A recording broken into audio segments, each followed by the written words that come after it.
Welcome to Pick Me Up, I'm Scared, the podcast. I'm your host, Madeline. And I'm your co-host, Kenna. All right, Kenna, today I would like to ask you, did you ever watch the TV show Love Fraud? No. Do you know anything about it? Just from what you told me, my guess is that a dude went on an online dating site pretending to be someone he wasn't to get to get money from women. Yeah, that's pretty much it. It was I think it was on Showtime or something, and it was a documentary miniseries about a man named Richard Scott Smith, true story, who used 43 different telephone numbers, 10 different social security numbers, and a ton of different names to pretend to be a real estate investor. Then he dated a bunch of women in the Midwest and even married 10 of them, and I think opened businesses with some of them. Then conned all of the women out of their money or stole their identity to open up credit cards in their name. And then all the women got together and they hired a private investigator to try to track him down. Oh, cool. Yeah, it's a really good show. And I watched this with my friend, and after one episode, we just watched one episode, she instantly was like, yeah, I gotta break up with someone right now. I think I'm getting love frauded. Whoa. Oh, yes, I remember this. Yeah, and I think she was half joking, but she was dating this guy who was getting money from her and from his ex. He fell on rough times, whatever. She was trying to be sympathetic. But then after she watched the show, she was like, wait a minute, this guy is kind of always in rough times and some woman's always giving him money. Yes. At what point are you just helping out your boyfriend who's a little broke right now? And at what point are you getting grifted? Yeah. It's pretty interesting. And that was kind of the guy's job. His job was to find women to just take care of him. Whoa. Yeah, my boyfriend actually has a word for this, not the love fraud specific thing. Do you know the word? I think I do. I think it's maybe kind of offensive. It's not the best word, but it really communicates the idea, and it is hobosexual, which I would never call an unhoused person a hobo. I have been, almost everyone I know has been unhoused. I haven't been unhoused. But the term hobosexual, it's just a good word. And my boyfriend always used it to describe a guy who would literally just start dating any girl who gave him a place to stay and just started taking care of him. Yeah, I remember the first time I went to an LA coffee place where I just really overheard the conversations, overheard LA. And this guy was yeah, I forget it. I think it was him. He's yeah, I've just been going on, because he's I've been going on Tinder because I'm 6'4" and I am couch surfing right now. So I've just been going on Tinder so I can sleep in king size beds. And I was whoa. Homosexual. It's a thing. It's kind of the dude equivalent of being a sugar baby, only nobody knows about the arrangement up front and nobody's consenting. That's what I was thinking. It would be different if you were yo, this is what is happening. Oh gosh, I can't believe I'm admitting this, to anybody, that I recently watched Deuce Bigalow, Male Gigolo. I mean, I feel I've probably seen that movie at least 30 times, so I think you're in good company. I watched it for the first time because I was just came on a streaming service. I was just what is this 90s Rob Schneider The movie? two Robs. But I had recently just watched the majority of American Gigolo. And then and I was just oh, this is because I had been listening to this podcast about sexual movies of the 80s and but it was from a feminist lens, and I was I'm going to watch Deuce Bigalow, Male Gigolo from a feminist lens. And a little different. Oh, howdy. Boy, howdy. I'm guessing it doesn't pass the Bechdel test. What is that again? That's where there are two women who are characters who have names who talk to each other about something other than a man. Oh, hell no. No, yeah, nothing's passing that test. No, I mean, I'm using air quotes, tried to be 90s feminist, where they're just yes, women have feelings too. Shocking. But I was oh, well, at least that's an upfront expectation. Well, I mean, and that's the thing. That's something that's really interesting. It's if you know what's going on, you can decide if you're into it or not. But lots of times these people usually men will enter these relationships where they're being babied and taken care of, but that dynamic hasn't been discussed up front. And then that's why people end up feeling super sketched out and even getting conned. Yeah, because if it was like a sugar baby situation, you both kind of know what's going on. You know what's going on. That's not kind of know. You know what's going on. Okay, so along the same vein as this, did you watch The Tinder Swindler? No, but you've told me about. Okay, I'm obsessed with all these. All the grifter. Okay, the only grifty thing I kind of started watching, but then I kind of fell off. Maybe I just like don't care about grifters that much, or maybe I'm just like it's all around us, so you let me escape into anime. But I watched the one about the woman who pretended to be a socialite. And the Anna Delvey case. I kind of watched a little. I just watched like the first couple episodes. And then I was my hot take was it's like, I don't really know what happened, but at first glance, I'm like, some banks lost some money, okay? But also, it's fucked up to deceive people. It's fucked up to deceive people. And also, I was watching, on that same note, talking about grifters, the Elizabeth Holmes story. Yes. I listened to the whole podcast. I haven't heard much about that. That's really interesting to me. Oh my gosh. If you like grifts. I'm interested. I wouldn't say I like a grift, but I'm interested in a grift. Alleged grift. Well, no, she got convicted, so it was a grift. We can say it's a grift. We can say it's a grift because she got convicted in a court of law. But, I mean, the podcast made it be like, it kind of asked the question, especially, like, if you think about, like, the tech world and people kind of, like, fake it till you make it. Like, in big business, I feel like a lot of it is, like, legal lying. Like, if you think about, like, the stock market and recession and stuff. So, a little bit, I'm like, what of it was, like, legal, like, lying and being like, we have this big thing. And what part of it was actually just, like, lying, where you're just, like, but it was quite interesting. And I was just, they only briefly touched on this in the podcast where it's like, well, isn't this the point of capitalism? That's what I always thought, right? When that whole thing happened, I was like, if you cannot tell the difference between fraud and just how capitalism works, like, what does that tell you about the system? That's what I was saying. And they just, like, briefly grazed past it like it was just, like, a fluke. But I was like, no, that's actually the bigger story here. I mean, they did make the story where it's just, like, if she hadn't have told these certain specific lies... Right, because at a certain point, it's like, if you do light fraud, it's just marketing. But the thing is, it's like, I think it's all about intention. So if you're, like, intentionally, you're like, I know this is bad, and I'm doing this because this is the only way I can make money, like, hee.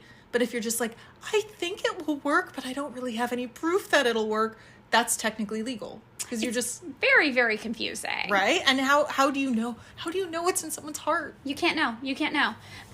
Okay, well, The Tinder Swindler was a documentary TV show similarly about a guy named Shimon Hyatt who used Tinder to pretend to be like the wealthy son of a diamond entrepreneur who also worked in the diamond industry, who traveled a bunch and was conveniently always getting locked out of his credit cards and accounts, or other bad diamond people were always threatening to kill him. So he couldn't be traceable. He was bouncing all over the place. And he always needed you, his new girlfriend that he just met on Tinder, to give him tens of thousands of dollars ASAP, or he would die, or the plane couldn't take off to get him home to see you. And you could either do this by just sending him a check or by setting up a credit card in your name with him as an authorized user. And then he would use your money to fund a lavish lifestyle to make him look super rich and appealing to another woman that he just met in a different city on Tinder. Oh my gosh. This is also, like, I just finished Tokyo Vice. And there is totally this woman on there who got love frauded. Whoa. Yeah. What's Tokyo Vice? It's based on this guy who was an American who became, like, the first American writer at a major, like, Tokyo newspaper. And he covered the Yakuza. Oh, okay. But I was just, like, I was thinking about it. And I was like, I would get love frauded.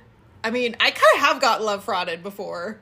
Kind of. Yeah. Okay, this is really interesting because when you hear people talk about being love frauded, like, this one guy that I was reading about was like, I mean, I wouldn't say that I was, like, a con man. I think I was just a really bad boyfriend. That's the fucked up thing, is that the bar is set so low. for like dudes. Yeah. It's set so low. Okay, wait. Did you watch Bad Vegan? Okay, I only saw a little bit of the preview on Netflix. Okay, so that one was about a vegan chef named Sarma Melngalis, who was potentially love frauded by a man named Anthony Stranges, who pretended to be a black ops military guy who knew an elite group of the uber wealthy who secretly controlled the world and knew all sort of insider shit like how to live forever. And Anthony Stranges told Sarma that if she paid enough money in tribute to the uber wealthy elite group that ruled the world, then they could potentially get in with them and they could learn how to make her dog immortal. But in reality, he was just a gambling addict. He had never been a black ops or anything. He gave her a fake name, and he just kept taking her money every single day and gambling it away. And then he convinced her to marry him. So then he had partial ownership of like her vegan restaurant in New York City. He fucked everything up. He like stole a bunch of money from the restaurant. All these people who worked for her didn't get paid. Then he was like, uh-oh, everything's really bad. You got to come with me. And she was in so much shock. And at that point was like such a victim of mental abuse and like psychological abuse and manipulation that she had no idea what to do. So then they just went on the run for like a year and she didn't really understand what was happening. She was like in a, you know, just like a stage. And then there's all this debate now over how much agency she had because she ended up fucking over a bunch of her employees who just never got paid because this guy stole all of their money. But also she was like, no, like there are no words for what I experienced. I was severely mentally like manipulated and brainwashed. And then she ended up doing the Netflix documentary show in order just to make money to pay all her employees back. So I feel like she didn't keep the money. She was like, this money's for my employees. That's why I'm doing this whole fucked up show. So I feel like she literally was just love frauded by this guy. Yeah, I mean, like, my ex-business partner, oof. Right. Like, I feel like it would be really easy to get into, like, a crazy situation like that. Like, where you're just like, how did I not pay this? Because you're just, like, wrapped up in someone else's, like creates such chaos in your life that you're just like, oh, this is reality now. And it's just like, right. I can see it would be so easy. When you're in a dynamic like that, you forget what the world outside of your own like psychological or emotional abuse actually is. And then you get outside and you're like, oh my God, yeah. that was, whoa, like I can't believe I did that. It's totally true. And then, so I'm guessing you didn't watch Dirty John, but did you listen to the podcast about Dirty John, maybe? No. Okay, so this one, Dirty John, the TV show, wasn't a documentary, but it was based on a podcast that was super popular that was the very true story of a man named John Meehan who lied about his age and name and pretended to be a doctor who just returned home from Doctors Without Borders in Iraq. He met a pretty well-off woman from Southern California on a dating app. Then he like love bombed her for 2 months until they got married. Then he tried to take all of her money. He threatened to kill her. And then he actually did try to kidnap her adult daughter. But, and this is a big spoiler alert, the daughter fucking iced him, killed him during the kidnapping attempt. She stabbed him in the eye and was like, Whoa. Yeah. So, you know, and he did this to a number of women. Like, there was the Southern California rich lady, but then there was also, like, this ex-wife who was like, yeah, you got all this fucked up shit to me, too. Anyway, obviously, the topic for today's episode is love fraud. Oh! Yeah. Also known as romance scams. Yeah. Yeah. Ooh. So, kind of, like, how would you define a romance scam? It would be, you know, I feel like a normal scam is you deceive somebody, I feel like usually using like empathy or some sort of trust to get someone to place their trust in you, and then you take their money or their stuff or their identity. So to me, it's just like, yeah, you pretend to be a cool guy on Tinder or maybe in this day and age, Hinge. Maybe Hinge. Yeah. And then you're like, oh my God, you're so great. I love you, even though I've never even seen you in person. Let me take you out. Let's do all this stuff. Oh my God, I don't get paid until tomorrow. Can you cover me? Oh my God, I have money but I'm not getting paid. I'm not getting my trust fund until this thing happens. So I need your social security number. And then it all goes downhill from there. But I think that's like, pretty right. Yeah. I think that's like a big love fraud, but I feel like there's like little love fraud too. There's a soft love fraud. Yeah. My friend got soft love frauded. Yeah, like I was listening to like This American Life or something, like some podcast where this woman for like years and years, she's like was getting her identity hacked Or Oh, like, I remember and us talking about this. Yeah, and she was just like, every time I had money in my account, like $1,000 would be missing, it'd just be cleared out. I get like savings. I'd open up another account, not tell a single soul. It would somehow be gone. And I, even to the point, and then one day she just started keeping her money in cash and hiding it around her house, and it was gone. And then she was like talking to all these like even went to like a private detective, and they're like, are you sure? Like, do you think it could be your boyfriend? She's like, no way. She's like, he is the love of my life. He has never done anything like ever to even make me suspect. Turns out it was him. And this was happening for like 10 years. It's wild. Yeah. And she was just like, no idea. Had no idea. I would have never ever suspected him in a million years. Yeah, so, okay, the thing about love fraud that's a little more unique than a soft love fraud, I'm going to call it a soft love fraud, where you know the person, right? They're just kind of being shitty to you and stealing a little bit, or overstepping their boundary, or being a little too comfortable with receiving your help when maybe they don't actually need your help right now. I think that's like a soft one. But like the real romance scams, when you get down into it, it's usually someone who actually assumes a false identity specifically to woo the other person. So kind of like how we talked about those TV shows, how there was the guy who pretended to be a doctor back from Doctors Without Borders, or the guy who pretended to be in the black ops of like the military. There's a lot of pretending to be another person, and then they find a target, they woo them, and they make it seem like they're super in love and have this great connection, only to manipulate them into giving away their money, or to like just straight up steal from them under the nose without their realize. And usually these are con artists who are like really, really good at reading people and forming these false bonds. They tend to move in fast and hard. They try to be the perfect person that you want to build intimacy and trust. They might propose marriage pretty quickly or plan grandiose vacations, you name it. But it's usually, someone who's pretending to be someone they're not, somebody who's going in with the explicit goal of you're their target. They've targeted you. They're constructing their whole identity specifically for you to like them, and it's all fake, built on what they think you'll like, and then they love bomb, then get what they want and dip. So women are actually more likely to be targeted for these kinds of romance scams, especially women who are perceived as vulnerable, which really, a lot of it comes down to women who are divorced or widowed or older and lonely. But anybody can obviously be a victim.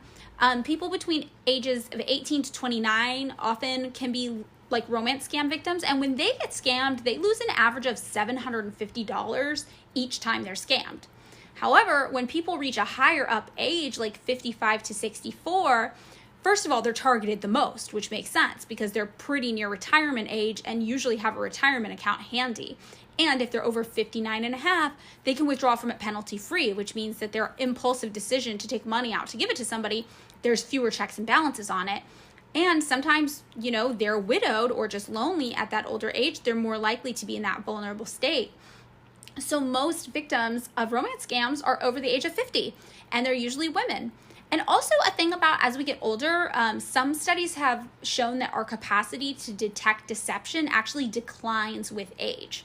So, while people who are younger can definitely get romance scammed, once you hit the age of 70, if you're gonna get romance scammed, you're on average gonna lose $9,000 per scam. Ooh, and that's so terrible because you're on a fixed income. Yeah, and that's compared to, again, just $750 if you're, in your 20s, basically. So scammers will use all the info they can find on your social media or dating app page to try to make themselves seem like the perfect person for you. Like, if you're religious, they're religious. If you like dogs, they love dogs. If your favorite color is purple, their favorite color is purple. And they lure you in with these shared interests and experiences to try to create a false bond really fast. And it's a super important part of the romance scam.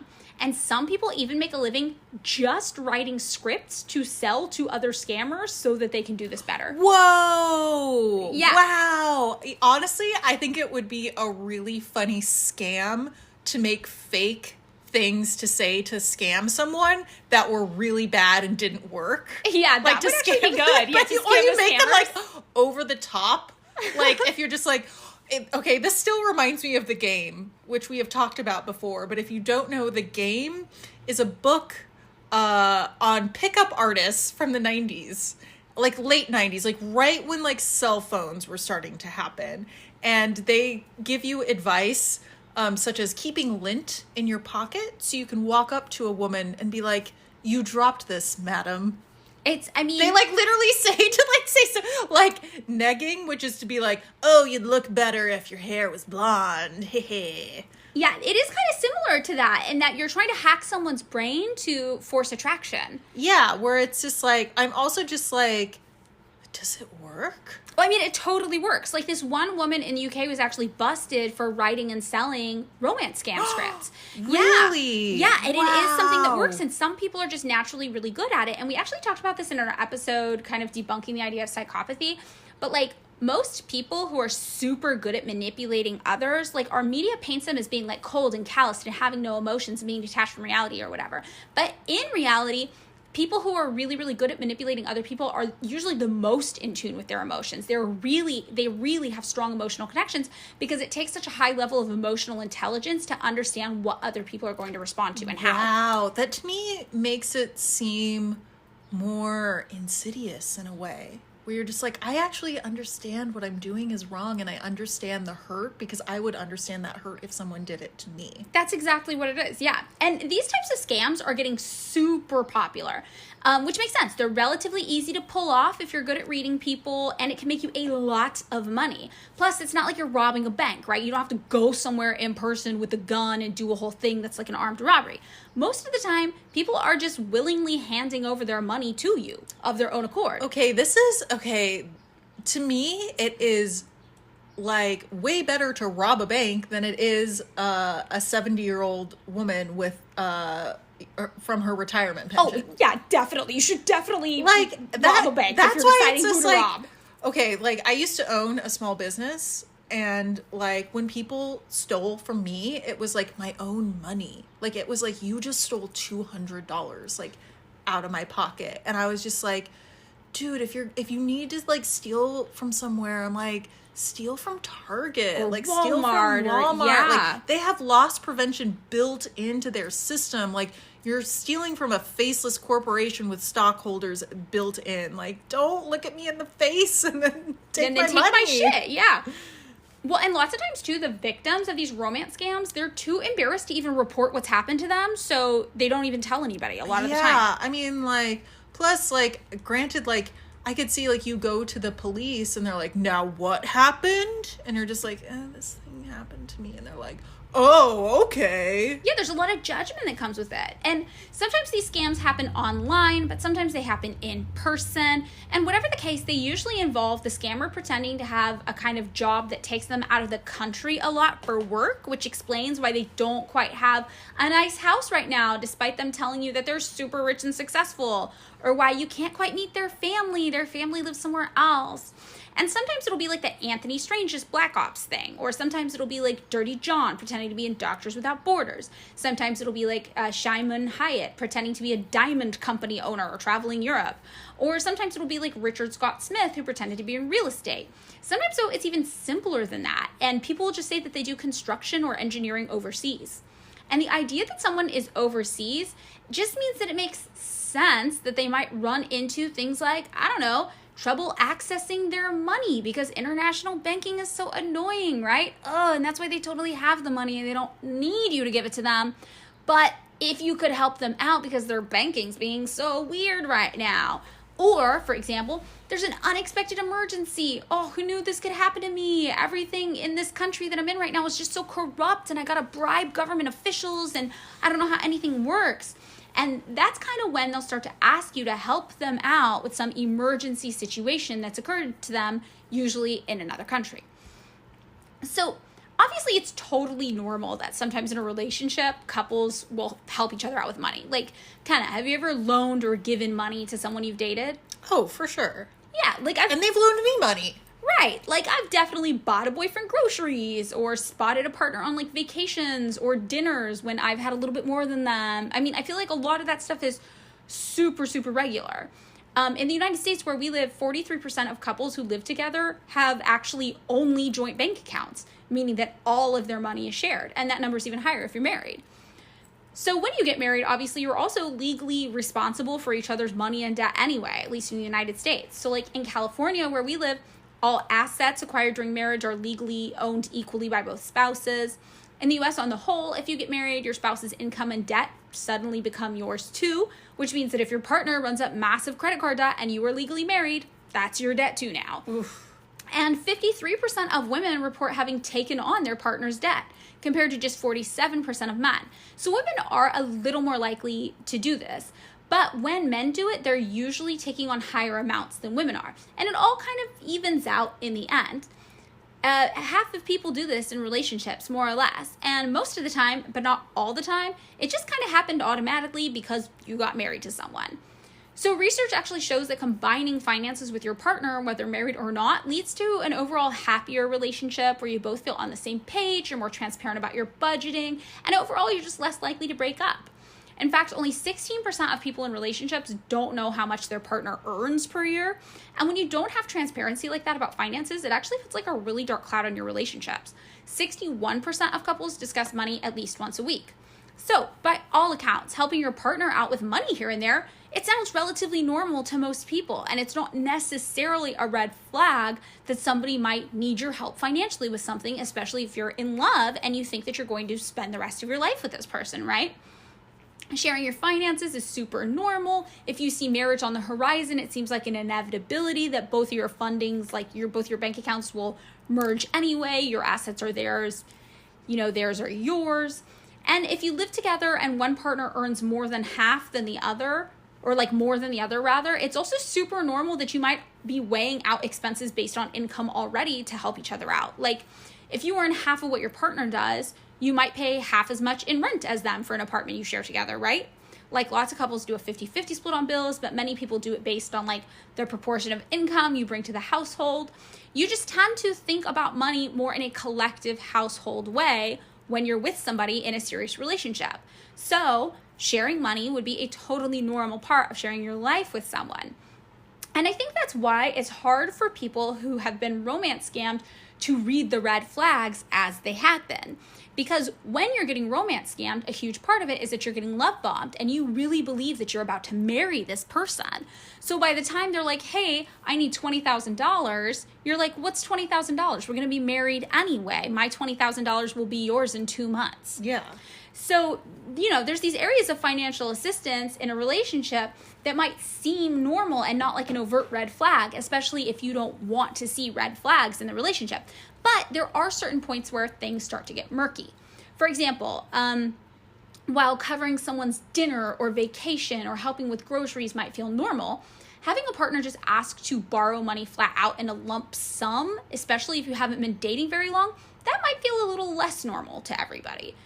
And experts actually usually say you should probably avoid lending money to somebody that you're dating, since it can encourage unhealthy money habits on their end and leave you totally fucked if they don't pay it back, right? Which, we don't live in a perfect world. Sometimes your partner's just fucking broke and needs to make rent, and you're not going to be like, be homeless, do better, sweaty, right? Yeah, you're going to loan the money. You can have like a $500 car bill. Emergency, like you're just like, I don't have a car and I can't make it to work, and then I'm jobless, and then I'm homeless.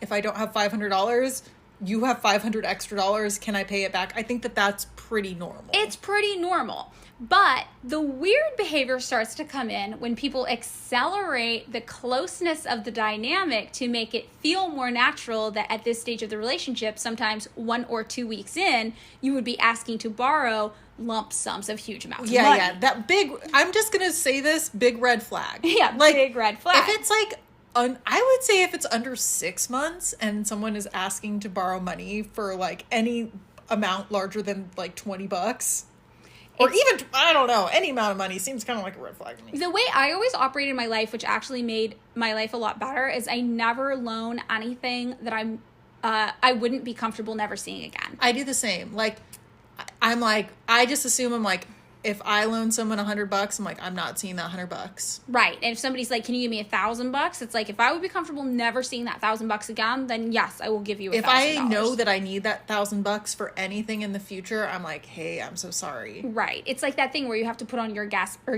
mask. Oh my God, that's fucked up. Your mask on the airplane first before you help others, right? Yeah. It's like you can't help anybody if you fucked yourself up so much that you're drowning too. And it's like not even like, to me, it's like not even like a moral thing, because sometimes shit happens where people just can't pay you back even with the best of intentions. Right, totally. Sometimes shit just goes awry, and like the nicest, sweetest people in the world can be bad with money. That's exactly a thing I always think about. It's like, there are people in my life that I love so much that I'm like, you were a good person, you would never intentionally hurt anybody, but also I just know you cannot handle your money, and that is totally fine. Like, handling money is awkward, right? Because a lot of times you're like, well, you have a low income, there's only so much you can handle with it anyway. But sometimes we know people who have struggled with impulse spending. Like, I know I have ADHD, I've struggled with impulse spending in my life. It doesn't mean that I'm a bad or evil person. It just means that I literally have a harder time holding on to money than other people do. Yeah, or like, you know, like I've been like worked for myself and been kind of like hand to mouth many a time, and sometimes it's really hard to keep track of everything. Right. Like, and you don't mean to, but then you're like, well, fuck, now I don't have any money to pay this back. Yeah, if you don't have like consistent income, it can really make things really difficult if you like, yeah, for me, like, yeah, with the ADHD, trying to handle my own finances was really hard for a long time. It's really challenging, and it's definitely not like a moral failing, right? If somebody needs to borrow money, or if you're like, I can't do that. Like, I care about you, but I can't give you this money because it'll fuck me up. Yeah, and sometimes you just don't, like, when I was really, really ill, it wouldn't have mattered how good I would have been with my money. Right, I was fucked on money. You can't. I was paying medical bills. There's not enough. Right, exactly. So whatever the case, there's like all these different reasons that could come up where even people who are not scamming you could, in good faith, take money from you and never be able to pay it back, which doesn't mean that they're evil. Like, all these circumstances could happen in their life. But this kind of opens the door for this scam behavior to creep in. So, like, one of the most popular ways that romance scams happen today is on the internet. Oh, yeah, I'm sure. I'm guessing it doesn't happen by letter anymore. It actually does also happen by letter still, yes. Oh, my God. Yes. But, you know, romance scams, they're nothing new, but they do get more and more intense every year, and a big reason is that the internet just makes it super easy. So there's this one man, for example, named Jivesh Jagoda, who was running online romance scams as early as 2006 on the website Plenty of Fish. You remember plentyoffish.com? Is that the Christian one? It might be. I didn't know it was, but it's a fish, and there's the Jesus, and he was a fisherman, and there's like the fish on the back of the cars. I think it's the Christian Tinder. Okay, well, who would Jesus Christ romance scam? Oh, I'm gonna say nobody. I don't think anybody. I don't think so. Well, Jivesh Jagoda was not living Christ-like then. He went on plentyoffish.com and he met women and conned them out of thousands of dollars while pretending to be a lawyer, a medical resident, a student at like a prestigious college nearby. He also claimed he was like a big brother to underprivileged kids. So, you know, as long as there's been the internet, there's been romance scams, but as the internet becomes more prevalent and more of a part of everybody's day-to-day life, they just kind of accelerated and picked up speed.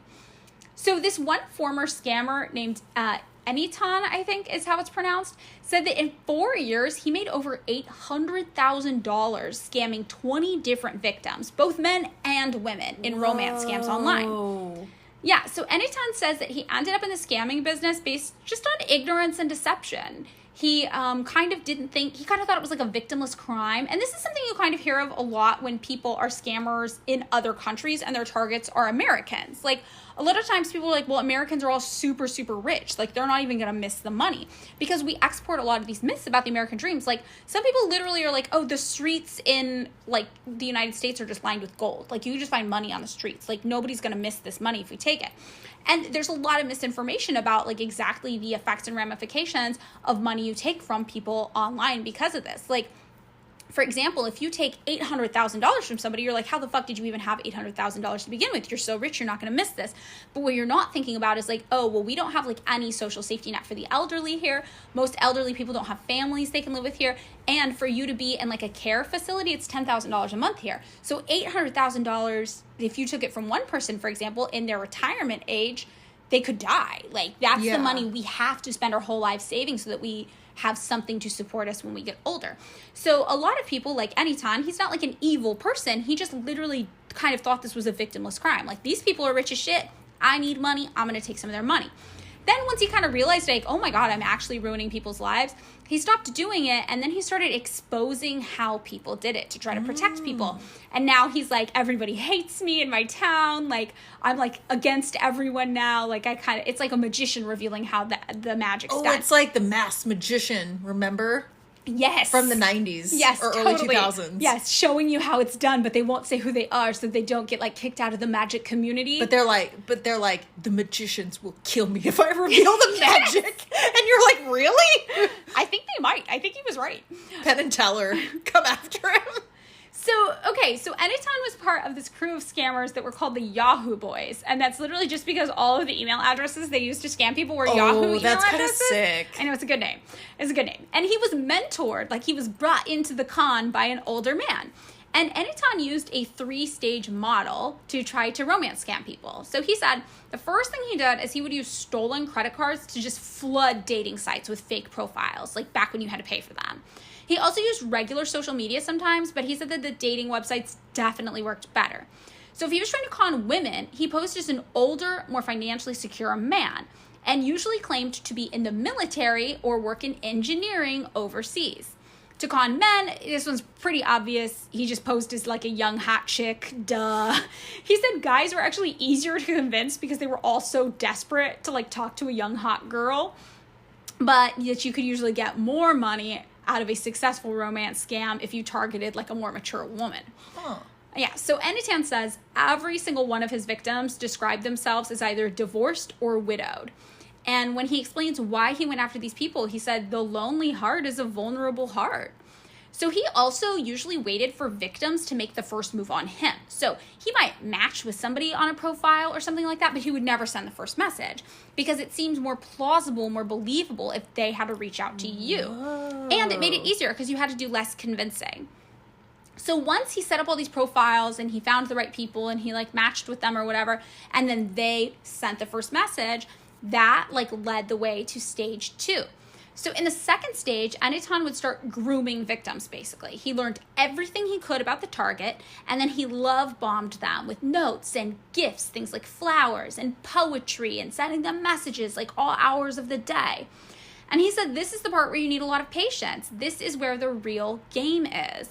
Anyton described the love bombing phase as taking the brain like of your victim. Like, wow. You got to get in their head and you got to make them believe it like you are soulmates and you're in love. He said you want them thinking my dreams are your dreams, my goals are your goals, and my financial interests are your financial interests. He said you cannot ask for money until you have achieved this. Wow. Which is why a lot of people, if they're talking about marriage already in a place like the United States, where it's like, well, our money's going to be one anyway. My financial goals are your financial goals. That's kind of where getting people in the right state of mind creeps in. So, you know Norton Labs?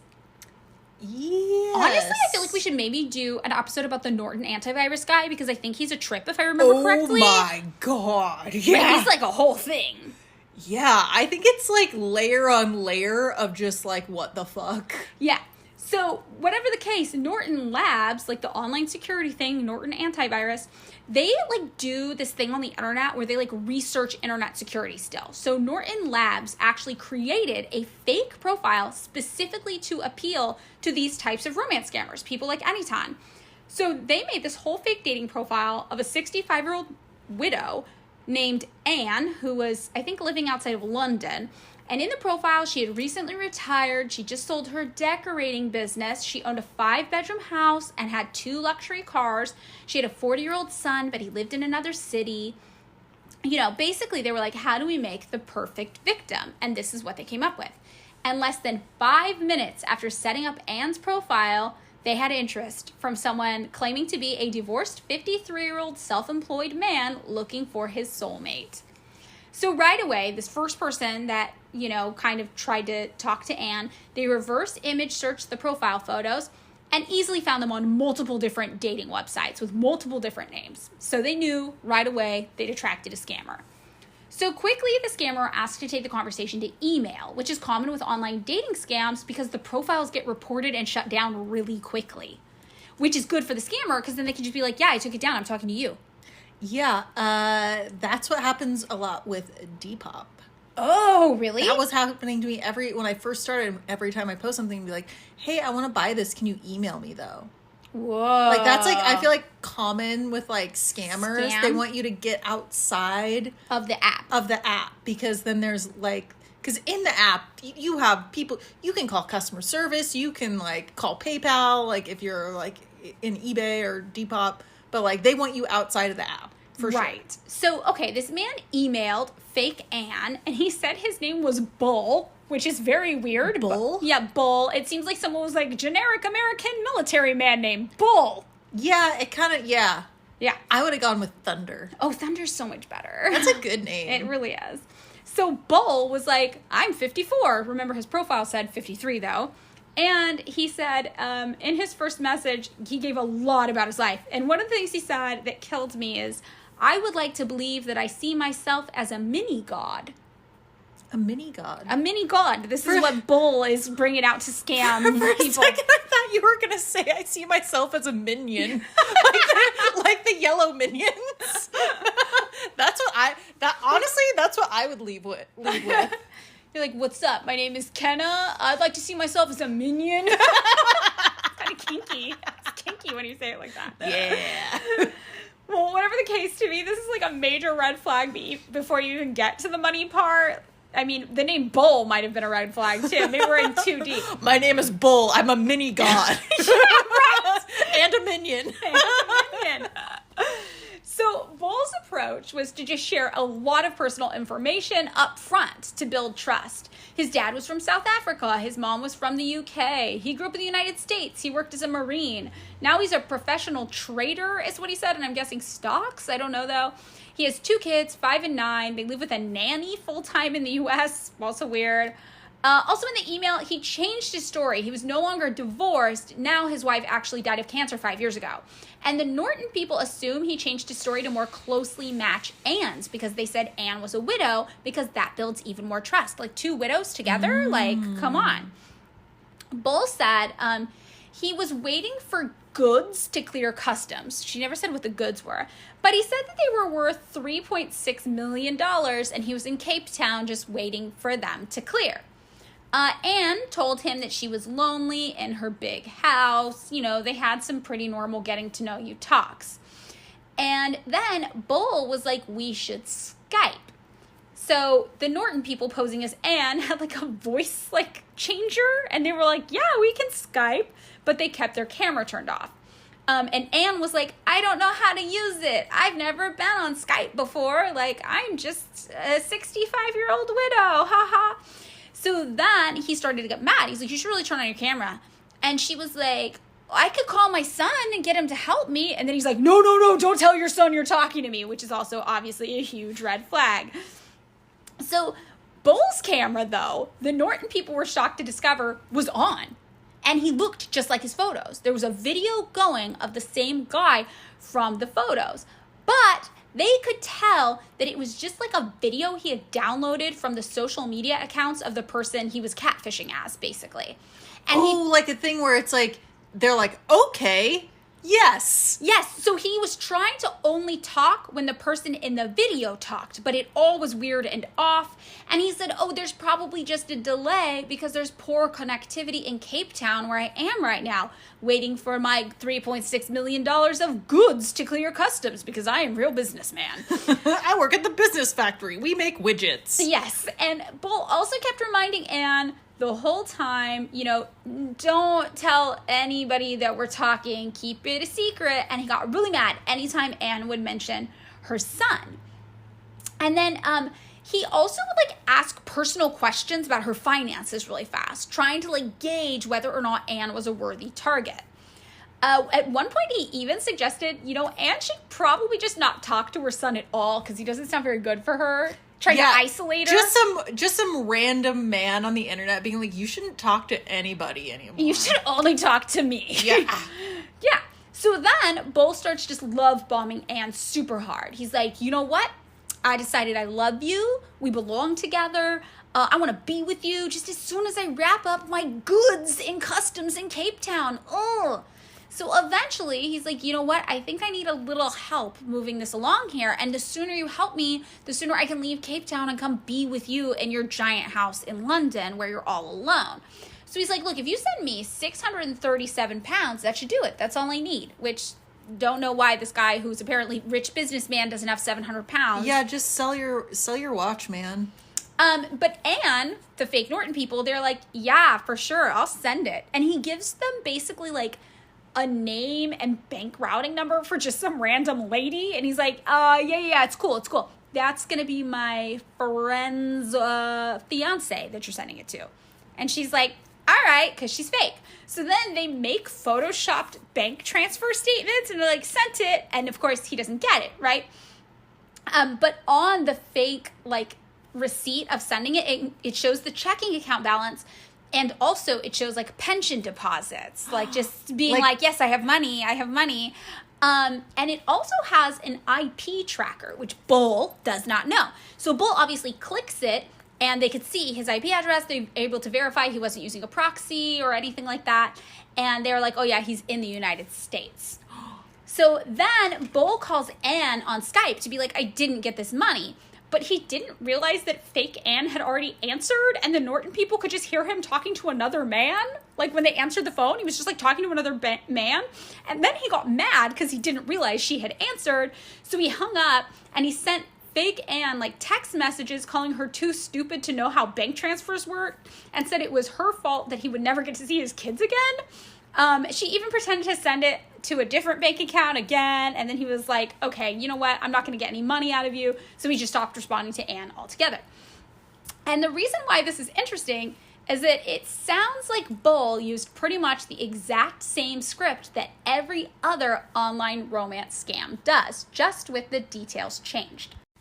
In 2013, one woman named Amy met a man on Match.com who was a 100% match with her. Do you know anything about how Match.com works?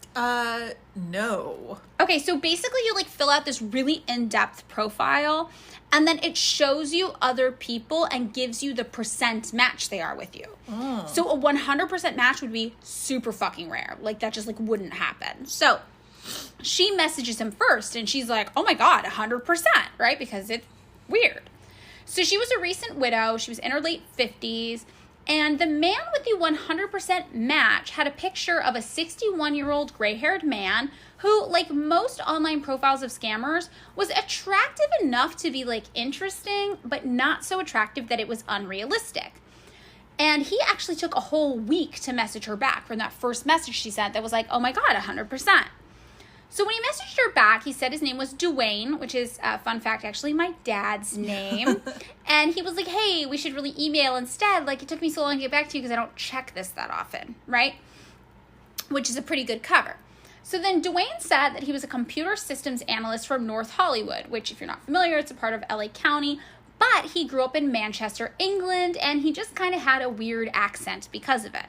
So he was charming and funny and good at talking, and Dwayne love bombed her pretty fast, pretty similar to Bull, right? We're seeing some similarities with Bull. He called her princess and the love of his life, and they would talk on the phone nearly every day, sometimes for hours.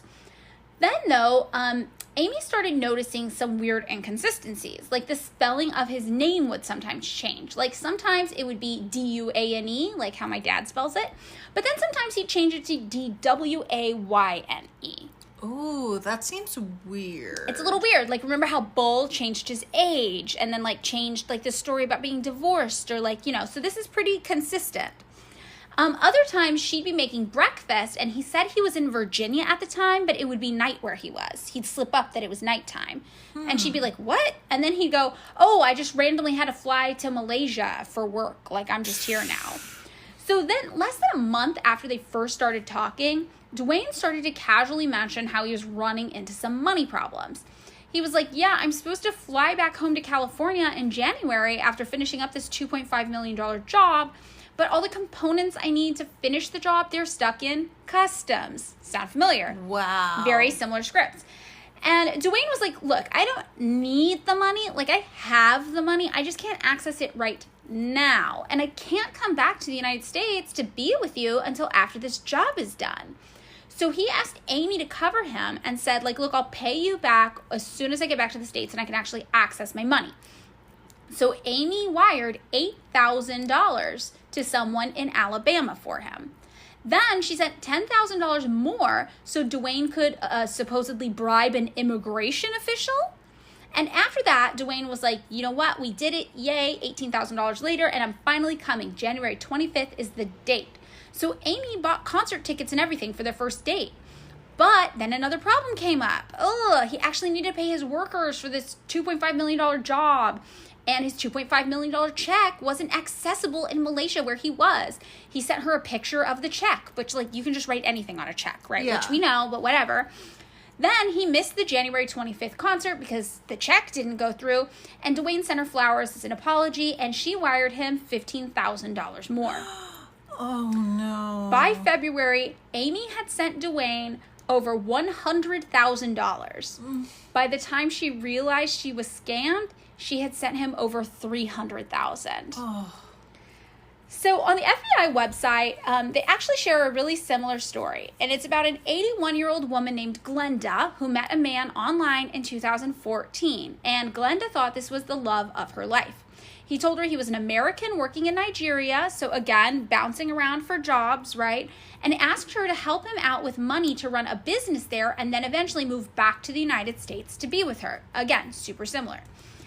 Then next year, in 2015, Glenda was informed by the FBI that she was being scammed. They knew who he was, and they were like, hey, you're being scammed. Stop sending this guy money. However, her online boyfriend was like, what are they talking about? I am not scamming you. And she trusted him.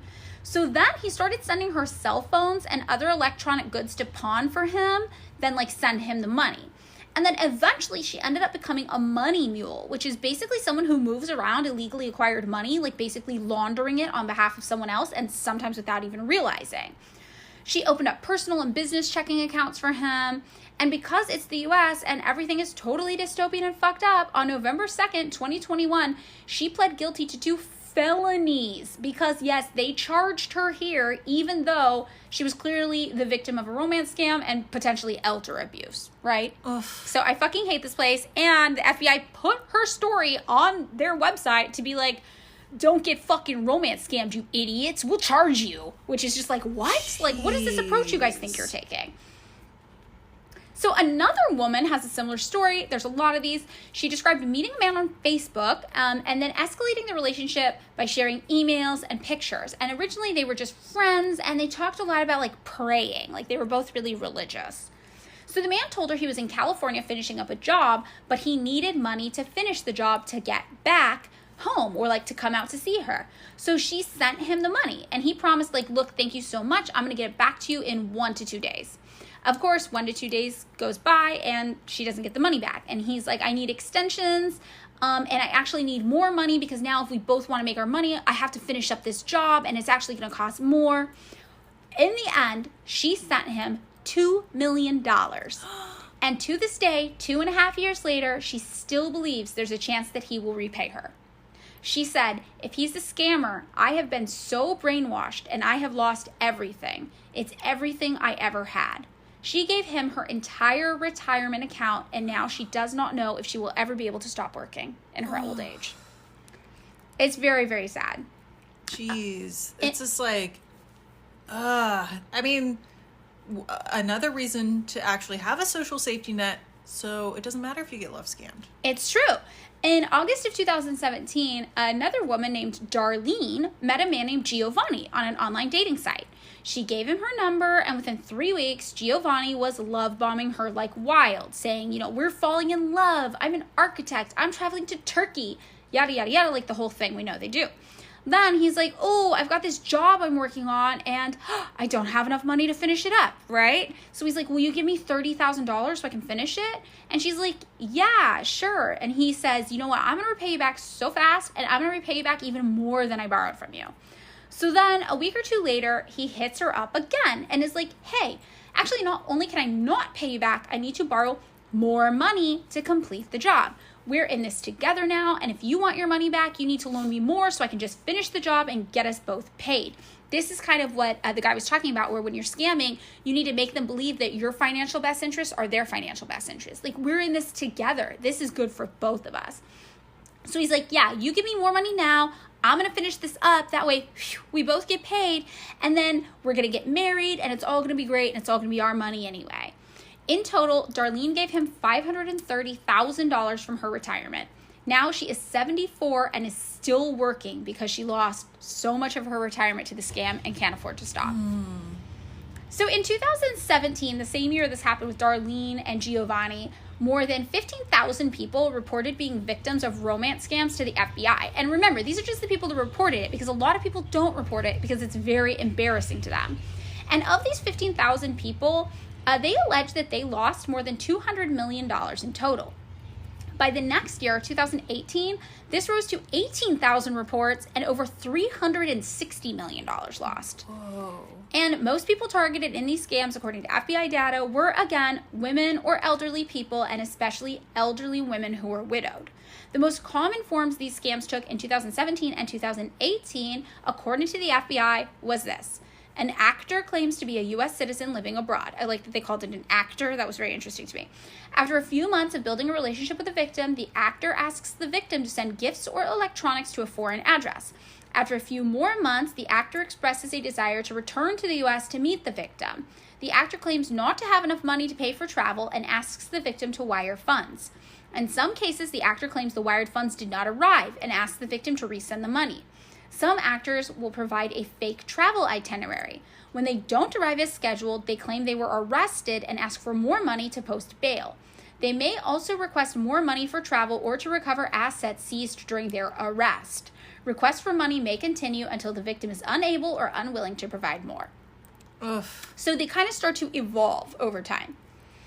So in 2018, a widow in her 80s in New Zealand sent nearly $600,000 to a scammer she met on an online dating site over a period of just 4 months. And just so you know, like, it is more common with elderly women, but that same year in New Zealand, a nurse in her 30s lost around $80,000 to a romance scammer. Wow. So it's not just older people. And of course, this was New Zealand, right? So it doesn't just happen in the US. And one of the biggest cases of romance scamming that I could find happened in 2019 in Thailand. A woman named Chamanan Pedori was caught embezzling millions of dollars from her workplace to send to someone she thought was a man named Andrew Chang, an American medical officer based in Afghanistan who inherited large amounts of money and wanted to transfer those funds to Thailand. Through whatever kind of scam he ended up running, it ended with Miss Chamanan stealing approximately $182 million US from her company over a 6-month period from July to December of 2019. And, obviously it was so much money. Her company found out. She was planning to do $300 million and then just got caught. And when authorities looked into this, Andrew Chang ended up being a group of 23, scammers all working together. It was 21 Thai people and 2 Nigerian people working together in a criminal romance scam ring operating out of Malaysia. And Miss Chamanan herself had actually gone to Malaysia a few times to meet with who she thought was Andrew Chang's lawyer, which is also a common thing people do, which is kind of like the Anna Delvey thing, how there were always business managers and stuff that she created to kind of be like, oh, talk to them. So this was what happened in this biggest case I found, which was $182 million. So then, of course, when COVID hit, these scams really started to take off because people were stuck at home, people were feeling lonely, everyone was in their house, and a lot more people started using online dating sites. So this one California widow during COVID named Deborah was in her late 60s, and she met who she thought was a 66-year-old Spanish lumberjack on an online dating site. And weirdly, the man looked a lot like her recently deceased husband, which means she could have been super targeted this way. Whoa. So this man claimed his name was Bernard, and he was a widow too, and he was born and raised in Madrid and married to a woman for 35 years before she died of cancer. He claims that he and his daughter then moved to New York to be closer to their family, and he had at least one more job to do in Canada. Then he would be back home in the United States for good, and they would have some time to get to know each other and find out about each other. He said, he rented an apartment near her in Manhattan Beach, and he would be home soon. She lived in Manhattan Beach. He would talk to her all the time and ask her about her kids. She had like a back condition. He'd always be like, is your back okay? Are you taking care of yourself? He seemed super affectionate and attentive. Then 2 or 3 weeks into talking, he said one of his machines broke down, like his lumberjacking machines. I don't know what they are. Lumberjacking machine. The jack for the lumber? I don't know. The jack machine. The jacking. Yeah, whatever the fuck. He was like, oh, it broke. I need money for the repairs so I can finish this job in Canada. Again, all over the place, right? And he's like, look, if you send me the money to fix this, I will repay you in 3 days when I'm back home from my trip and can access my money. When 3 days came, though, he claimed his trip was actually delayed and he needed even more money. So then Deborah began to worry that if she did not give him more money, he would never get back home and she would never get repaid. She said it snowballed from there. And this is like that sunk cost fallacy people do with any investment. They figure they've already put so much money into something, they have to keep putting money into it so that it works. And usually it just loses you more money, right? So eventually, the claims on Bernard's end got wilder and wilder. He even did the thing where he pretended like he was arrested entering the country that the FBI was talking about. And eventually Deborah was like, okay, I'm getting scammed, right? So she contacted a bank that he claimed to be using for some weird like fake check bank statement thing he was trying to get her to do. And so she just called the bank in London and she was like, is this real? And the bank was like, this is not real. You are definitely being conned. And she said that after this happened, she was so paranoid and didn't know who to trust that when the Department of Homeland Security finally came to her house to talk about what had happened, she thought maybe they were part of the scam too. She's like, I do not know who to trust here. So and then another interesting thing is the reason why these people often say they grew up multiple places is because their accents, if they talk on the phone, they're not going to sound quite consistent with anything. So they're like, oh, yeah, well, you know, I'm an American, but I grew up in Madrid and I'm in Canada. Or if they're like, oh, like I'm French and I'm from Malaysia. You know, if they have an ambiguous sounding accent, nobody can really place where they're from. So that's why they usually are like, yeah, I like kind of came from all over the world. That's why you won't understand my accent like at all. And it kind of gets them off the hook, you know, for being tracked down any one place. So in the first half of 2021 alone, the FBI received over 1,800 complaints regarding a new kind of online romance scam. And this one is super interesting. This is where the scammer actually offers to help the victim invest in Forex or cryptocurrency trading. And this totaled over $133 million in losses for victims. But this is not just like a regular like crypto Forex scam. It is a romance crypto Forex scam. Ooh. So these scams typically follow the same pattern as other romance scams, right? The scammer contacts a victim on social media or a dating app, gains the confidence and trust of the victim, and then it's like, we're going to have such a great life together. We need to plan for our future. Do you invest in crypto? Because I do and I'm killing it. And then the person's usually older and they're like, I don't even know how to invest in crypto. And they're like, oh my God, it's so easy. Just go to this website and you can do it there. And it's a totally fraudulent website, obviously, that the scammer has access to. So they'll be like, invest some money, just a little bit. And then the person will invest a little bit of money and boom, they'll see a fake small return. So at this point where they're like, oh my God, I'm up. The scammer's like, you should take that out. You should take that profit out for yourself. That's good. And what that does is make the victim trust it even more. So at this point, the victim is all in. And when they're all in, the scammer will be like, oh, did you hear about this new deal opening up? Like, you should really act fast. You should invest everything you have. You know, the market's so volatile. If you get all your money in there now, you can probably make a lot. So when the person's like, okay, this person that I trust and love who's trying to secure both of our retirements and build a future with me, I'll invest everything I own on this fake crypto trading website. Instantly the scam is complete and they have access to all of your money.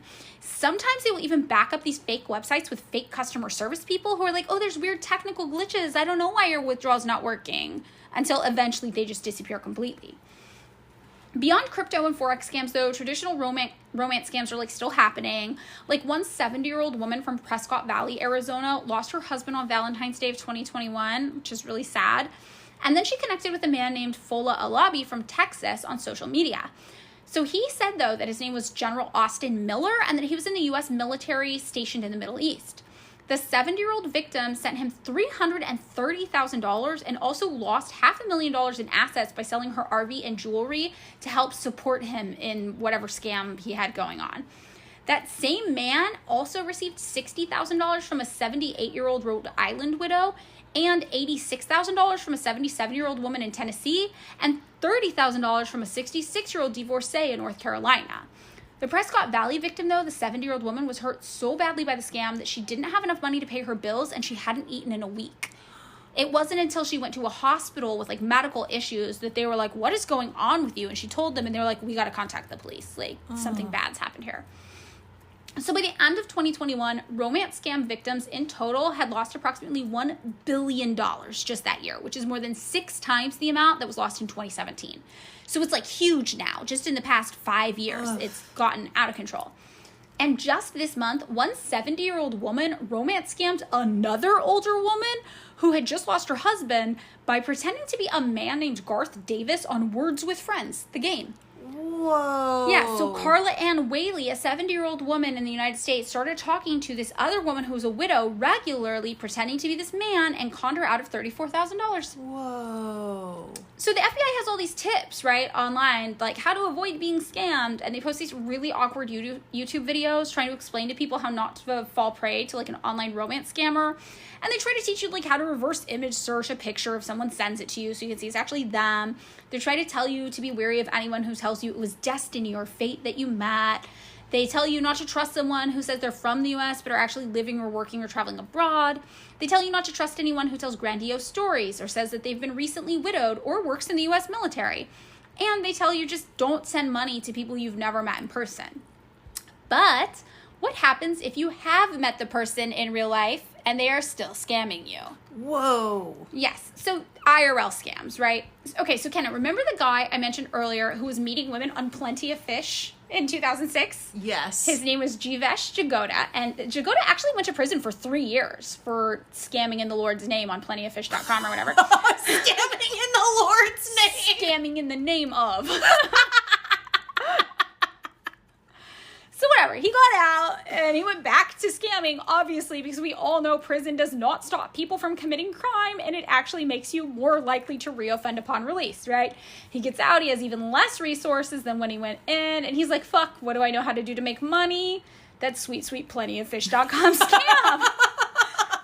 So fucked. So in 2019 and 2020, he met this new woman on Plenty of Fish. But this time, he was like, let's go get coffee immediately. Like, we're not doing online scams. Let's go. Let's meet up. And it became like an IRL romance scam. And the woman he met, Anna, said that he was a lawyer named Jay Singh. And by the 3rd date, he was telling her, like, I'm in love with you. Right? Love bomb. So then he was like, look, I'm trying to build my legal practice. You should be an investor. And she gave him a little under $10,000 as an investment. Then he was like, look, I'm going to sell my house, I'm going to build up the practice, and I'm going to buy you an engagement ring because this is it. I am in love. Date 3 again. By January 2020, though, she started to grow suspicious. She was like, you know what? I don't think we ever spend long weekends or holidays together. So then she, like, searched his name online and, like, the public legal records. This was in Canada also. And there was no sign of him, like, actually being a lawyer, like, registered with the Canada law. I don't know how they do it there. But she was like, this is fucking weird, and she broke things off with him. Then she, like, couldn't get it out of her head, so she hired a private investigator who looked up Jay's phone number and linked it to his real name, Jivesh Jagoda.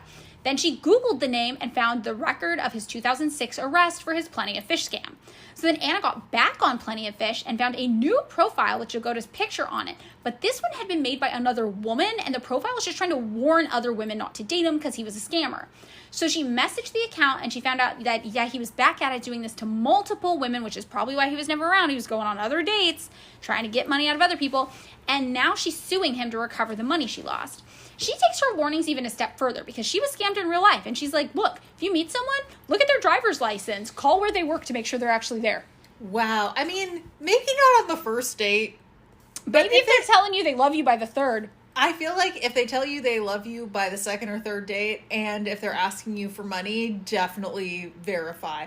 Because, okay, to me, like, if I really, like, I've had to borrow money before. Yeah. It's people who I've known for years. Yeah, for a really long time. Or it's like a family member.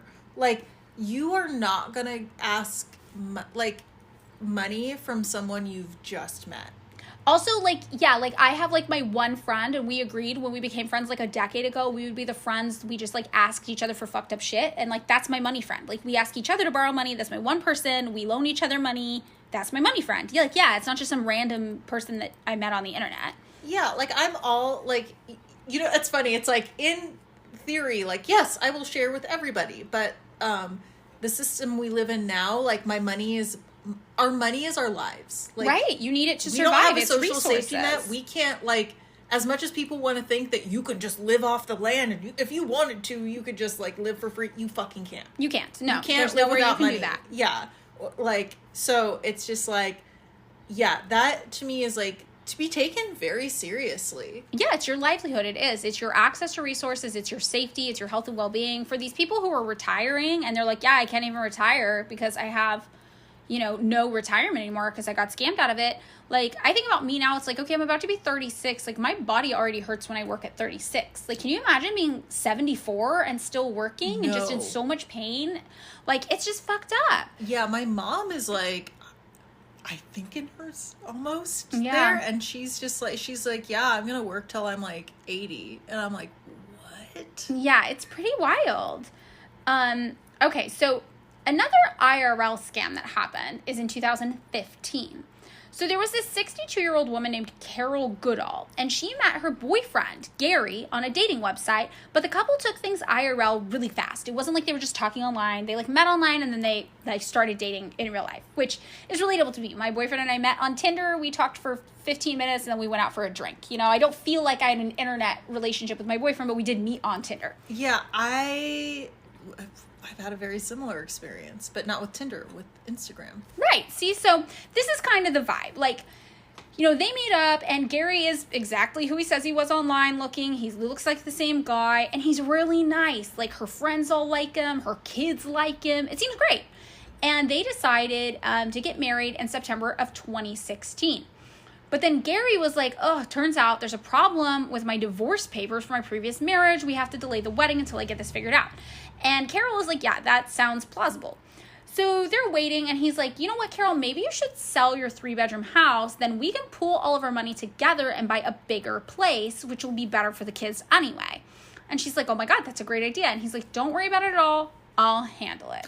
Oh my gosh. This is like the plot of that Fellini movie, Knights of Cabiria. Not to be a spoiler. Oh, okay. Well, Gary handles the sale of the house, and he's like, I put all of the money into this joint checking account for us to start our future together.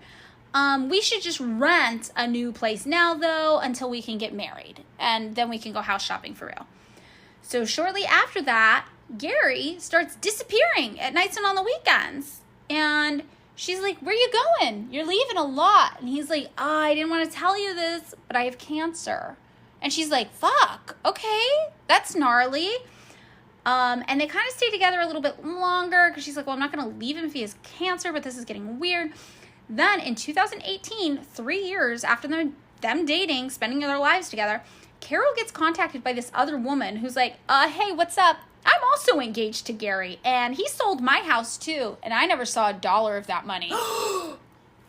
Turns out Gary's real name was Richard Robinson, and Carol lost, they were British, 250,000 pounds when he sold her house out from under her. Oh my God. Yes, and that's a man she dated for 3 years. Oh wow, the long con. Yeah, it's fucked up. I'm kind of sorry, after listening to all this, I'm like, he kind of did it the stupid way because he could have just gone on plentyoffish.com and got $800,000. Very fast. You gotta lean into your strengths. Yeah, I guess he's just like, I'm old school. Yeah, Gary's old school. He's an old school asshole. So then in 2016, this other woman, this one's like honestly wild. Missy Brandt.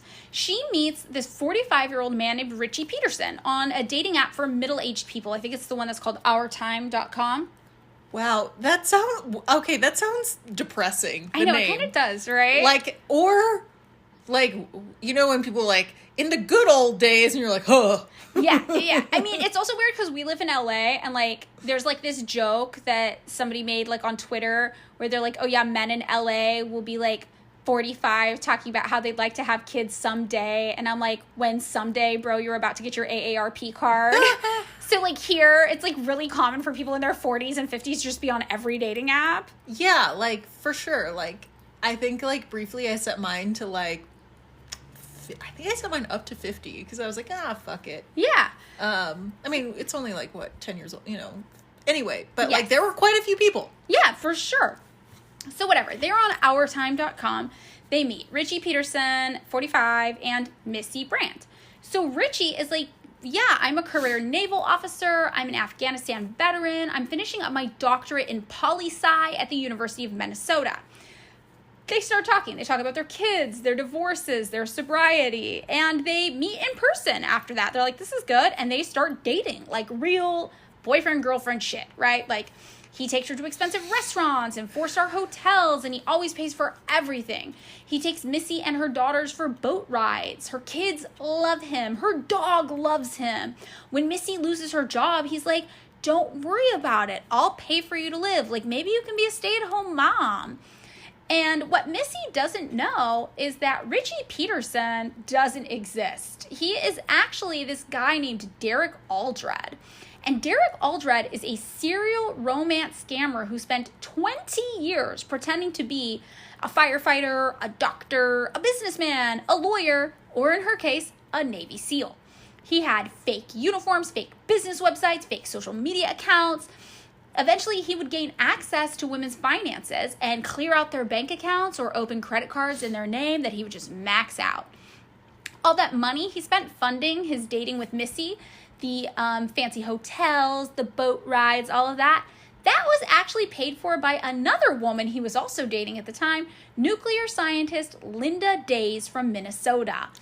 Linda said that he had a fake Purple Heart and pretended to be a Navy SEAL named Rich Peterson. Stolen valor.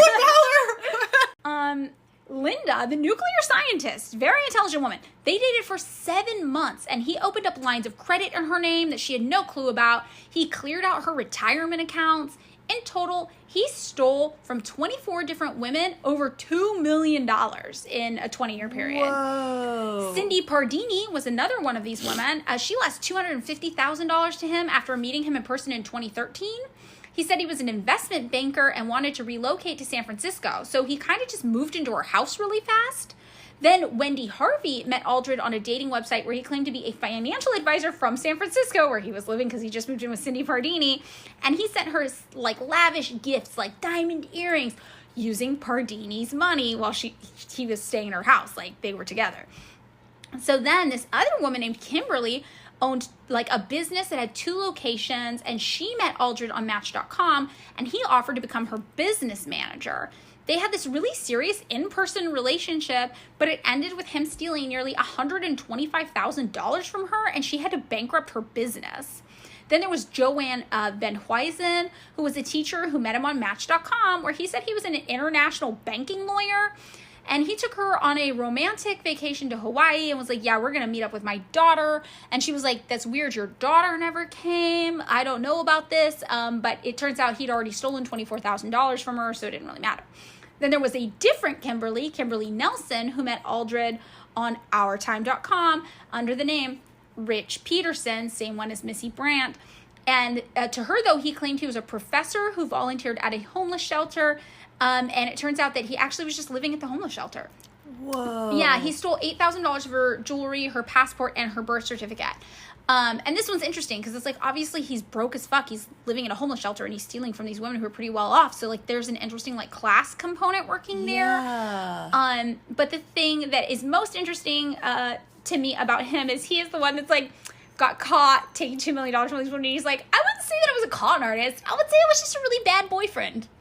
Oh my God. Yeah, and he's like, honestly, it was super hard keeping track of all the fake personas. I didn't know who I was talking to. I didn't know who I was supposed to be. It's just the banality of like, I mean, you know how they talk about the banality of evil? Right. It's just like the banality of fucked up shit because people are just like, oh yeah, like, was it really fucked up? Oh. Well, also when he's like, I gotta survive, you know? Yeah, and it's like, it's like a lot wrapped up into like, well, what would people still scam if you had everything that you needed provided for you. I don't know. I don't think so, though.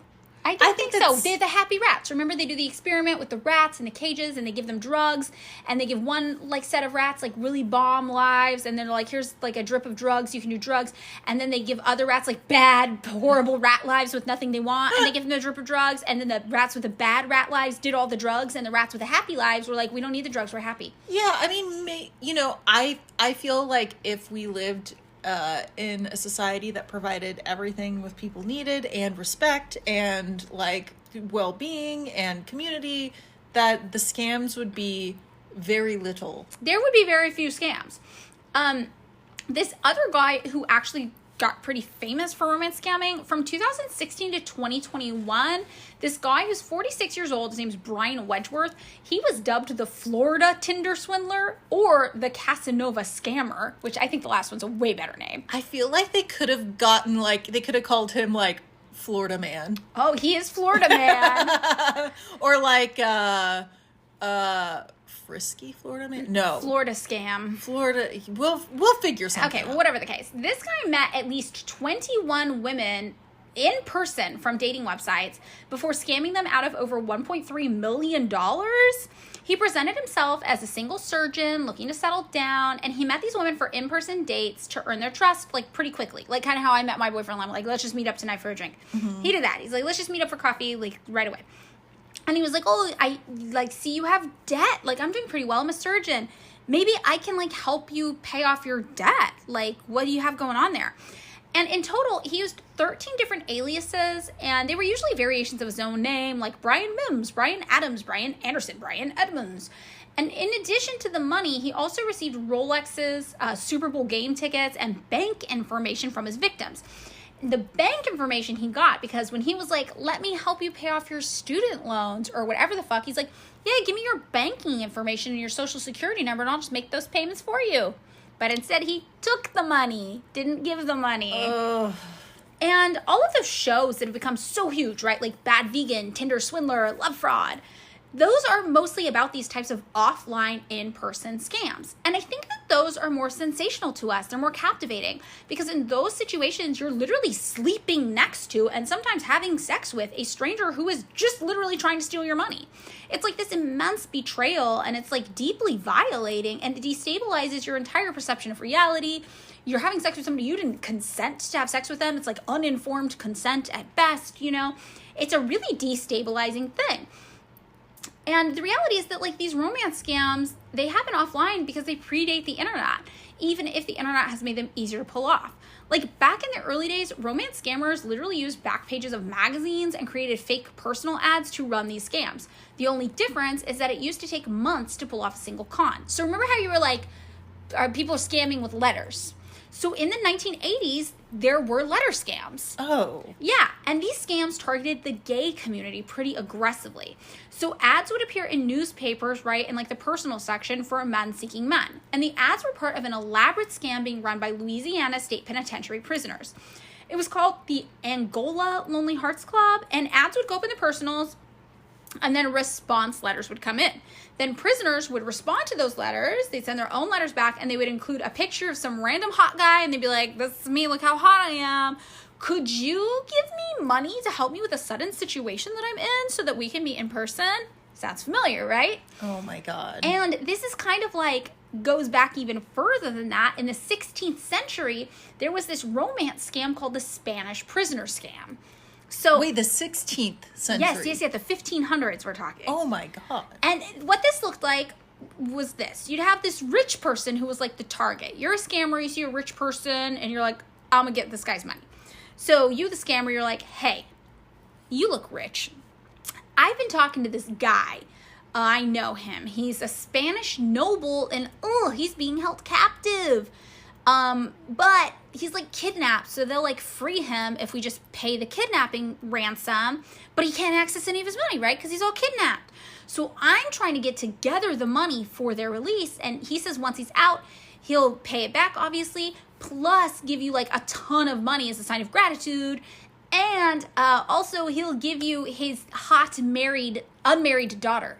He's got this hot unmarried daughter. She's so hot, and he'll just he'll just hand her over. I'm sure she's going to be really, really happy you saved her dad. So if you give me the money, you'll get the hot, young, unwed girl. Wow. And this worked all the time. The rich guys would be like, money and an unwed daughter? I'm listening, right? And boom, love scammed. They romance scammed without even having to talk to the girl, basically. Just the thought of the girl. So this other really interesting thing that has started happening is like this weird crossover with like sugar daddy scams, but probably not in the way that people think. So I feel like when people typically think of someone who pretends to be interested in someone just to get money, this like cloud of misogyny sets in and we're like, it's sugar babies, right? Mm-hmm. We're like, the sugar babies, they're evil, they're hot and young, and they're pretending to be interested in these really sweet older men who are pursuing girls half their age, and they're just stealing their money from them, which is like a really weird way that society operates, right? But in reality, obviously, sugar babying is very different than romance scamming because most of the time sugar babies are super transparent about their arrangement and the relationship sometimes very, very long term. And the complications that stem from centuries of patriarchal oppression mean that in the United States, for example, women have historically been financially dependent on men, and their best chances for a good life often involve pursuing wealthy romantic partners. The thing that's unique about romance scams is that they often involve a false identity, money obtained under false pretenses, and they're often stripped away from the historical patriarchal systems of finance and courtship, and nobody really has a chance to consent to them, right? So, you know, it's not like the sugar babies are scamming anyone. Like we talked about, it's like you pretty much know what you're getting. Like, and even if it's not explicitly laid out, it's like, yes, why do you, a 65-year-old man who does not uphold the traditional beauty standard, think that a 24-year-old girl who does is going to be super interested in you if not for the fact that you can afford her a more comfortable financial reality? Like, if you're not getting that, like, there's something really delusional going on about your own sense of self and being. Yes. Right. So, you know, the main form of romance scam that's actually hitting the field of sugar babying is sugar babies getting scammed. I know, it's fucked up, right? So, like, how would you describe a sugar baby? Like, what's like a sugar baby? I feel like you go on an app and you're like, that's like the rules are like explicit where you're just like, I am looking for an older man to pay for things for me, and this is a financial arrangement where you know that I'm hanging out with you in exchange for money and goods. Right. Yeah. It's just someone who's usually a little younger, ending up in a relationship with someone who's more financially stable than them, typically older. That's why they're more financially stable. And there's an exchange of partnership and lifestyle, right? The younger party gets this elevated lifestyle, sometimes direct allowance and money and gifts. And the older party gets to date someone way younger and more conventionally attractive than them, who often also provides a lot of emotional support. There's a lot of emotional labor that usually goes into it too. Tale as old as time. And most of the time, there's absolutely no harm in these dynamics. Everyone kind of knows what's going on. It works for both people involved, given the trappings of patriarchy and often misogyny or homophobia in modern society. Although I know, you know, there's going to be some swarthy critiques of that idea. The sugar baby scam, though, it's a different story. So in this scam, the fake sugar daddy makes a sugar baby believe they have received or will receive a large sum of money. Like, yes, I'm going to be your sugar daddy. I'm going to send you money. And then they're like, I just need a little bit of it back, or I just need you to donate a little to this charity for me. I love this charity. And then once that donation is made to usually a bogus charity that they just have the access to, or whatever the case, the sugar daddy will just disappear. Or sometimes sugar mommy targeting people and doing these scams too. Oh. So usually in these scams, the scammer will actually just find someone on social media, not like a website dedicated to these types of relationships. They'll just find someone like on Instagram or something like that and be like, hey, I'm willing to help you pay off your bills. I will buy you expensive gifts. I see you're young. You are probably in a financial bind. I am here to help you. First, though, they ask you sometimes to send them a little bit of money, like as a proof of loyalty, they'll say. Or other times, it's to pay the fake bank transfer fees if they send you this cash. Or like, just send me like a little bit of money to verify your PayPal or Venmo so I know it's you. Once the sugar baby sends the proof of loyalty or whatever, the fake sugar daddy just disappears. They just got that money and they're like, haha, bye. So, So it's so interesting to me to be like, because I feel like if you met someone in real life, you wouldn't be like, hey, give me $5. Yeah. Other times, sugar daddies will first send a fake temporary payment over using checks that they know will bounce or using stolen credit cards, whatever. And the payment will show up as pending. It'll be like, look, I got $3,000 here, but it's just pending. And then it's gonna disappear once the bank realizes the funds aren't actually there. It's this small window of time where the payment is pending and it looks like it's there, but it's not really there. That's where these scammers operate. So a scammer might send $2,000 that won't clear, then ask you to buy them a small gift with it, like a $100 gift card or something, or to donate $500 to this charity they like. Then, obviously, you send that little bit of money, and the $2,000 you think you got, boom, it disappears because it wasn't actually going to clear in the first place, and you have just paid this person money. And sometimes these scams end up being small amounts of money lost. Other times, though, it can be thousands of dollars. One person reported being out $19,000 from one of these sugar daddy fake scams. Oh my God. And the sad thing is that these scams really picked up steam when people lost their jobs due to COVID and found themselves in a tough position where they were more open to and receiving like help from just a benevolent stranger on the internet that they had no choice but to hope was actually going to help them. And that kind of brings us to what motivates these scams, right? It's true that a lot of these scams take place in countries with less financial stability and target people in more financially stable places.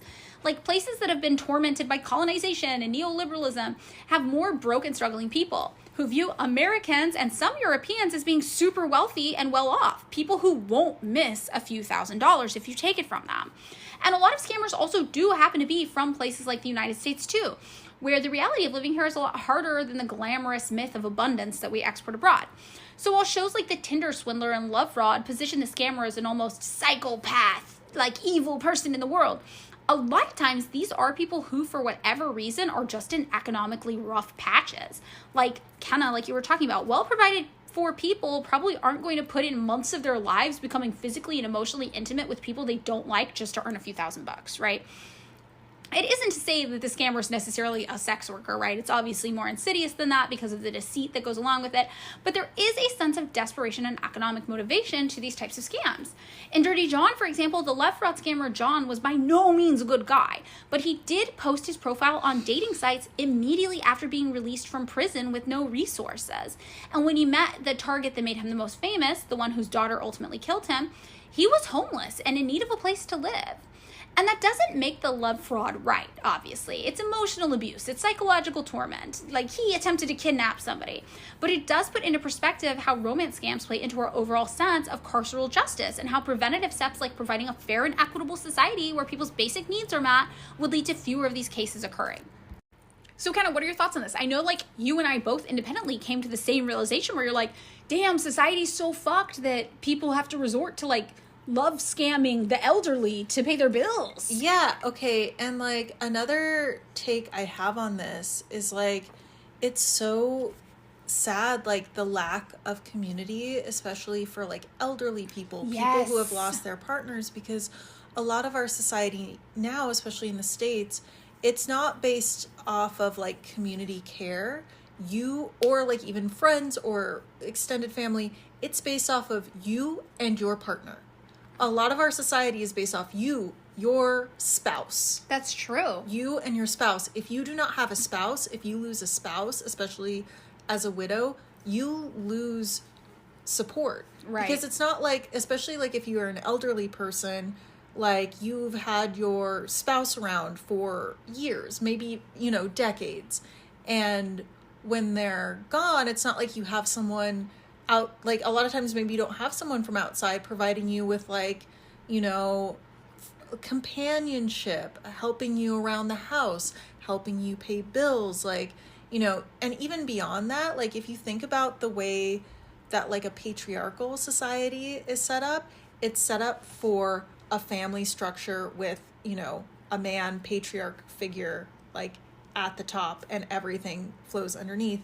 It's not like you have a structure, a state, you know, a society set up where the government or a community or, you know, provides like that sense of importance in your life. Like that, the way that our society set up is that is the most important. You know, I'm not saying that it is. I'm just saying that, like, traditionally, that's the way it's been set up. And I think about, like, you know, the way that our media, you know, our movies, just like love and romance is the most important thing in your life. Like, if you think about rom-coms, movies, it's like that sense of, like, that type of romantic love where it's like sweeping you off your feet, like you and it's actually a very modern idea. Like, if you think about the idea of romance in the sense, because prior to that, and like I think of like Western civilization, like your marriage was arranged, or you married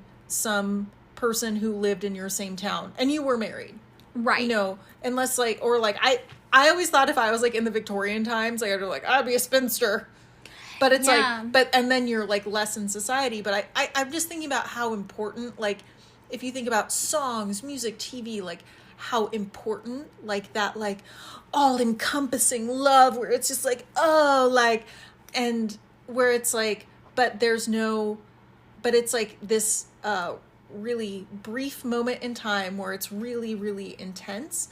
Like, it's like, that's why they always say they lived happily ever after, not like, then they had a long-term relationship that had ups and downs, and then they got a cat, and then for a certain amount of time they were fighting, and then for another amount of time they were like, you know, had a great time. You know, it's just like, it's way more like complicated and nuanced, but like our society values this idea of like love, especially like I'm like straight love, yeah, you know, as like a really important part of like your joy in life, where it's just like, and like it's even less so about like family or just friends or like community. Like I think a lot about like community, and like also it's just like there's also no social safety net.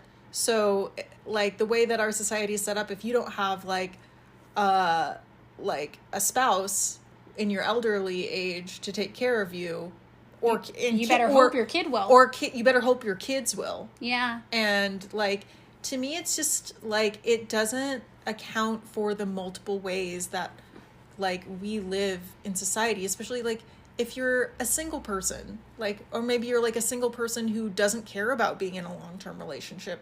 You like being single. I was actually reading somewhere that the happiest people are middle-aged single women. Are the happiest. Yeah. I think that's interesting. Like, okay, Kelsey at our work the other day, were you here when she was talking about how we should plan now to build a building out in the desert? She lives in the desert. And she's like, we should build our own retirement home there just for all of us, so that we have a place where we can go and we can all like set up a fund where we like hire like nurses to come care for us in home. So at least we're together and we have community, and we set it up now. And we're all our friends. And where it's not like you're like in like a care center where you don't know anybody else. Right, exactly. Like, and I was like, wow, that's a really smart idea. I was thinking like, wow, that's so smart too, because it's like, dang, like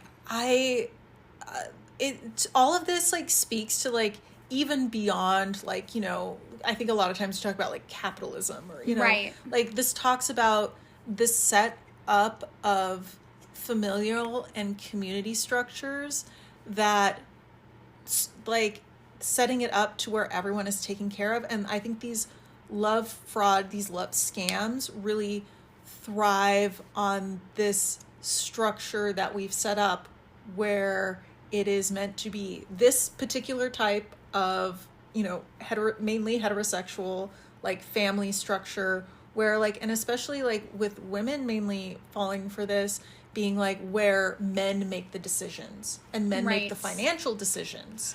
Right, and you trust them. And I think about like, and especially now, you know, I think about like, you know, my mom came of age in like the 70s with like where women's liberation became, you know, and she talks about it a lot, like being like an early like feminist, like, and how that was, and how, you know, I think about once, you know, women entered the workplace, they were still expected to cater to men still. And I think about this when you think about like, gosh, like listening to stories of women, this is like a different type of love fraud, but it's like accepted, like women who put their husbands through law school, and as you know, and then they're like, well, once you go through law school, we're going to share, you know, our assets, the house.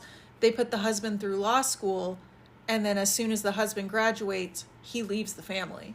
Oh, this is really interesting because the Dirty John story about the guy who got killed by the woman's daughter when he tried to kidnap her, they actually made that into an acted show that's based on that real thing that happened. And the second season of that show is about another really famous case that happened where a woman killed her husband and his new wife because this was kind of her thing. She was like, you know, I paid for everything. I worked all these jobs to put you through like law school. And then, you know, you started this law practice and I became a stay-at-home mom. And then all of a sudden you leave me to date somebody half my age. And it's like, first of all, I stopped working when you started that because that was supposed to be our time together. Second of all, half your money should be mine because you wouldn't have that money without me. How would you have gone to law school if I hadn't paid to support everything the whole time that you were going? And it's a really, really interesting story, and it definitely ties in because obviously it's like the second season of that show, and it's also based on a really famous case in the 80s where this actually happened. But I think, yeah, it's like really, it is, I think the thing about like our expectations of love and society and what makes us like particularly vulnerable to this, it's like twofold, right? Because like you said, our society tells us that like a patriarchal heteronormative love is like the most important thing that anyone can have. So you're like, oh shit, I gotta find this or I'm a worthless piece of shit, I guess. And then the second thing it does is our media sensationalizes like unhealthy bonding and pairing and mating. It romanticizes like abuse, toxic really. romance. Yeah. And it does, where it's just like there's so many like fucking rom-coms, movies where it's just like you're automatically like, it's complicated because I have like when we were talking about our episode where like you know if you're attracted to someone within like 4 minutes. Right, you know fast. You like, know fast if you're interested in someone. Yeah, but I think that like we've put up on a pedestal these like fucking like Notebook type situations. And I mean like The Notebook where it's just like, oh, we're in I've actually never seen I've never seen The Notebook either. But like rom-coms where like a guy like it's just like, well, I'm gonna keep trying and like love, like I love this person, and like the lady just she like keeps rebuffing me and I'm just like, dude, she's not interested. Right. If that happened in real life, you'd be like, I'm getting stalked. Yeah. Where it's just like, but we put so much like where it's just like, oh, but it means they really like you. It's like, no, it's about control. But but it's nuanced because sometimes like you do fall in love and you're like, oh my God, like I would do anything for this person, like right away. I think one of the most interesting things is that in my life, I know 2 people who maybe within the past 2-month period have noticed that they had a previous relationship where it was a toxic dynamic and they were definitely love bombed. And at first they were like, this is how I know someone cares. And now that they're out of it, they're like you were saying, like this was an element of control. This was really weird. This was manipulative. But when they move forward in dating, they still compare like current interactions with new potential people to the really toxic, unhealthy love bombing. And they're like, how do I stop doing this? I know that what happened before where I was talking to this person every second of every day and they knew absolutely everything going on was unhealthy and bad and not normal.